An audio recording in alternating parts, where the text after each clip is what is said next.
Hello everyone, it's your boy Robert here, and today I'll be giving you a tour of the Changsha Museum. The museum is located in the downtown area of the city Changsha in the Hunan province. The museum is located next to the Xiang River at the Beishen Delta. The building covers an area of 24,000 square meters or 260,000 square feet. The museum was constructed in 2015 and is free for anyone to visit. The museum is open from 9 a.m. to 5 p.m. 7 days a week. The facility hosts a concert hall, library, and exhibition hall. The museum itself houses bronze artifacts from the Shang and Zhou dynasties, along with ceramics and other cultural relics from the ancient kingdom of Changsha. First, we will look at the exhibition of the Han dynasty. The Han dynasty was the second imperial dynasty of China that occurred from 202 BC to 220 AD. Many of the artifacts and information that we have of the Han dynasty and the Chu kingdom of Changsha comes from the excavations of graves, more than 2,000 to be more precise. Some of the graves that date back to 500 BC have found to contain iron artifacts, making them amongst the earliest iron artifacts in China. As with Europe, in China, ancient people first used bronze as a primary metal before moving on to iron. In this exhibition, we can see imperial administrative stamps,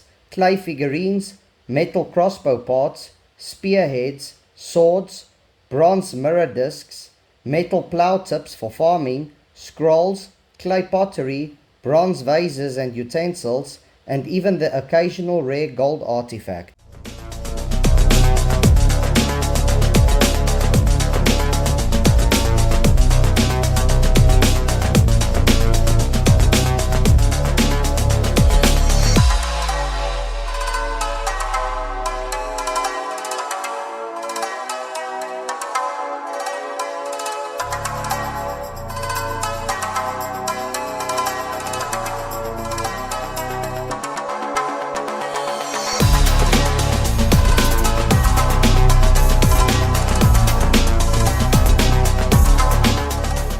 Something that is rarely talked about in history and overlooked by many historians are the horses and chariots from ancient China. Like in all ancient societies around the world, horses were only afforded by the wealthy, especially when referring to beautiful decorated chariots. Luckily for us, some of this paraphernalia was unearthed in one of the graves of someone more influential. Here we can see what appears to be brass accessories and finishings for someone's horse and chariot.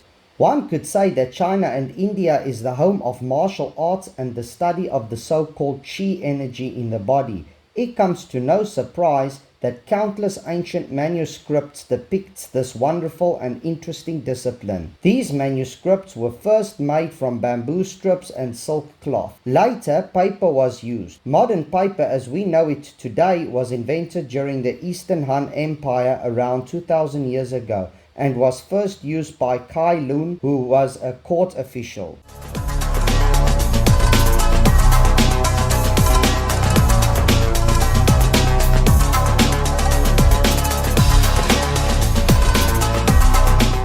The next exhibition of the museum is the Soul of Jade exhibition. Here we will look at jade history in China stretching back nearly 9,000 years. Jade has been mined and carved since Neolithic times. White jade stone is the main hard stone used in Chinese sculpture. While jade comes in many colors, the most highly prized in China is white nephrite jade, also known as mutton fat, and is found in shades from translucent white to a light yellow. In Europe, the most common color for jade is bright green. This exhibition holds around 410 jade artifacts, from ornaments that symbolize status and power to ornaments that worship gods and represent pagan religious beliefs. The collection also includes a jade sword that marks exquisite craftsmanship. This is the largest jade exhibition in the Hunan province in history. It is also one of the few exhibitions in China that fully represents 9,000 years of Chinese jade culture. The jade wares in the Jade Soul exhibition are mainly unearthed in the Hunan province. However,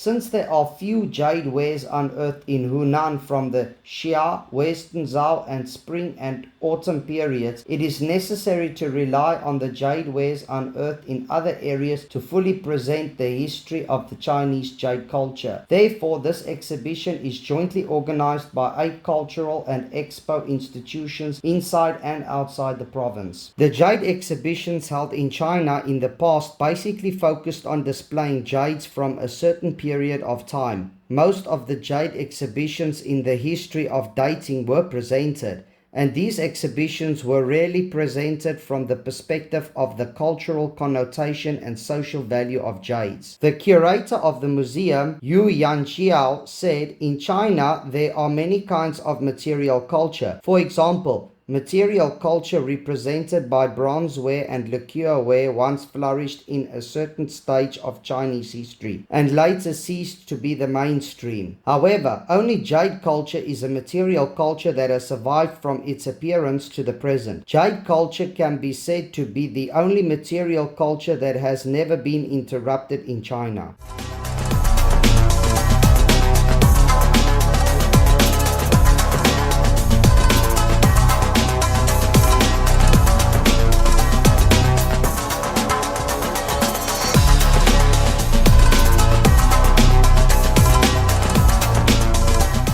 According to Yu Yanjiao, from ancient times to the present, the functions and values of jade articles have been continuously superimposed. Now, when we look at jade articles, it can interpret different meanings in different scenarios. In Yu Yanjiao's view, jade articles have changed over time and their functions have gradually become diversified. It has both ceremonial sacrifice, symbolizing power status, displaying morality, showing authentic taste, and expressing good wishes and other uses and values. Jade acts on human spirit and thought in material form, thus forming an inclusive cultural connotation, allowing Chinese jade culture to have a long history. Again, I quote Yu Yonjiao, "On the river banks of the river, the pristine stones are dull, but after years of honing, they are gentle and well-rounded. The ancestors would have never imagined that the imagination of beautiful things in their minds, the stones in their hands,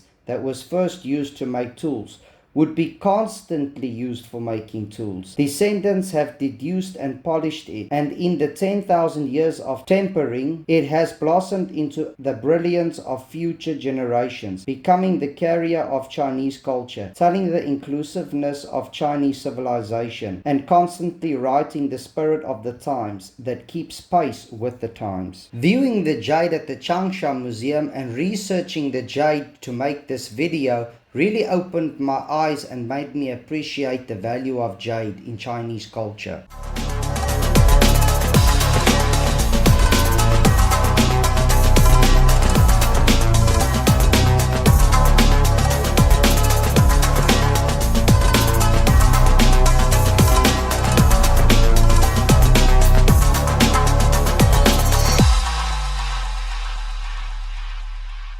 Next, we will look at the exhibition of the various cultural, technological, and political revolutions of Changsha's modern history. The first room shows some manuscripts, maps, and portraits of some influential figures, along with information on their achievements and contributions to society. In the next room, we can see some photographs and weapon samples of the Taiping Rebellion of the mid-1800s.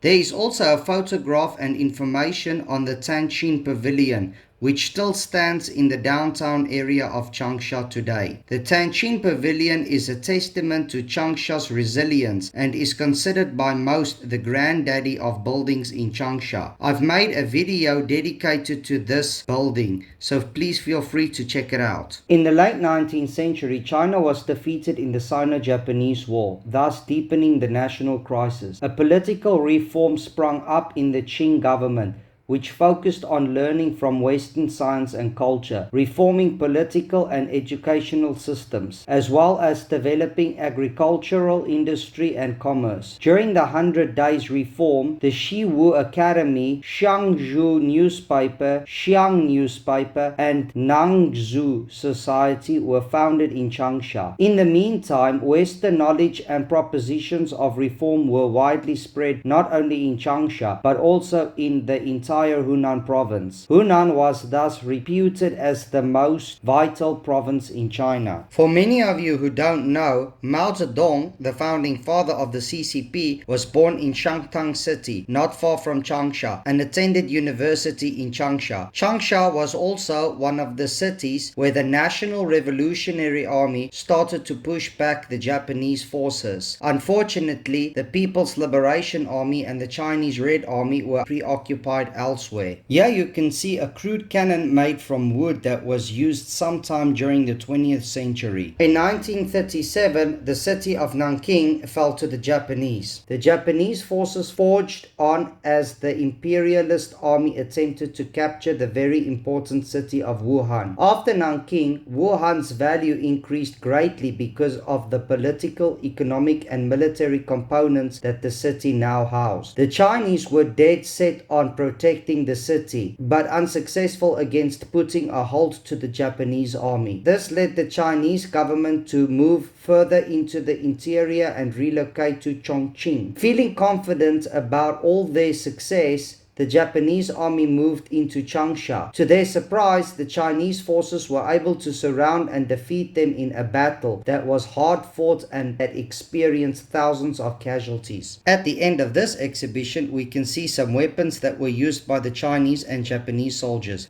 Moving on to the next exhibition of the history and culture of the Shang River and the ancient city of Changsha, we can really get a feel of ancient commerce and even have a glimpse of the late Neolithic period in the region. Mankind entered the Neolithic age nearly 10,000 years ago. Archaeologists found many sites of human activities belonging to the Neolithic age in Changsha and excavated many cultural relics displaying how people worked and lived. Back then, they already built stable settlements, widely used polished production implements, learned relatively high-level craftsmanship of pottery production, developed primitive culture, mainly rice cropping, and created primitive religion and art. In the Shang and Zhou dynasties, with the spreading of the Central Plains culture to South China, Changsha entered the Bronze Age. Since the early 20th century, a large number of exquisite bronzes of the Shang and Zhou dynasties, represented by the 4 goat square Zan and the square bronze Ding with human faces, were excavated in the region around Huanqian town and Ningxiang County. The region was thus praised by archaeologists as center of Shang and Zhou bronze culture in South China. In addition, significant archaeological findings of the early 21st century, such as city walls, moats, and palace foundations of the early Western Zhou dynasty in the Tanili site, Nanxing County, proved the existence of the developed primitive state of bronze culture in Changsha during the Western Zhou dynasties. Next, we will look at the southward expedition of the Shang and Zhou dynasties in more detail. It was the peak of Chinese bronze culture in the Shang and Zhou dynasties. The Shang kingdom pioneered the frontiers and went on an expedition to South China. The Shang culture of the Central Plains was introduced into Changsha no later than the late Shang dynasty. In the early Western Zhou dynasty, the kingdom went on several southward expeditions and finally conquered the Yu people living in Changsha. Under the influence of the Zhou culture, Changsha entered the period of primitive state. Here we can see the hammerhead remnants of the Chinese pike or pole arm. There were essentially 3 types of Chinese pole arms. The first one was created during the Shang dynasty, which lasted from 1600 BC to 1046 BC. These early pikes included included the dagger axe, which was a bronze blade mounted at right angles, with the whole spear around 2.1 meters in length. Moving on from the Chang dynasties, we will have a closer look at the Chu people of Changsha. The Chu people drew their strength from the Shang River, which helped them trade and open the doors to commerce and new cultural and technological ideas from other dynasties in China. The Chu people believed in animalism and witchcraft, worshipped gods and ghosts, and attached great importance to sacrifice. In Chu tombs found in Changsha, not only living articles for souls of the dead to use in the other world were buried, but also tomb guarding beasts, drums with tiger-shaped bases and phoenix-shaped stands, body planks, silk books, silk paintings, etc., for exorcising ghosts and evil spirits as well as leading souls of the dead to heaven. It reflects Chu people's views on life, death and religion. Chinese bronze mirrors have a long history dating back to at least 3,100 years. Many mirrors were placed with their owners in ancient tombs. Some have been passed down from generation to generation for many years in the same family. The mirrors were used in ancient China in the same way they were used today. People looked at themselves, but the mirror was also an object of art and frequently included cosmological, spiritual, and even magical meanings and functions. This part of the exhibition documents and displays artifacts of the archaeological excavation of the imperial counselor and grand tutor of the Changsha kingdom. The discovery of these two adjacent tombs was a big deal for many reasons. Reason 1, they were the biggest ancient tombs discovered in the region. 2, although the tombs are more than 2,200 years old, most of the artifacts were well preserved along with the preserved remains of a wet mummy. Most of the artifacts and the wet mummy are housed in the Hunan Museum in another part of the city. The tomb was discovered in 1968 when workers were digging an air raid shelter for a hospital. However, excavations officially started in 1972. So, who were these people that were so important to be buried in tombs so large? Well, in the early Western Han dynasty, the Changsha kingdom established a complete bureaucracy following that one of the central court. The table of nobility ranks and government officers in the Book of Han records the ranks and officers in detail. The imperial counselor and the grand tutor were both appointed by the central court. Li Kang was the imperial counselor and Jia Yi the grand tutor. The wet mummy found in Tomb 1, the largest of the two tombs, was the wife of Li Kang, and her name was Zhenjue, also known as Marquise of Dai. In this part of the exhibition, we can see some ancient Chinese board games, guzheng, which is the name for Chinese harps, and clay sculptures found in smaller, shallower tombs. Like in all ancient civilizations such as Babylonia, ancient Egypt, Greece, and Rome, cosmetics was an integral part of ancient Chinese high society, and many makeup boxes along with combs and other trinkets have been excavated. During the Zhou dynasty, which lasted from 1050 to 221 BC,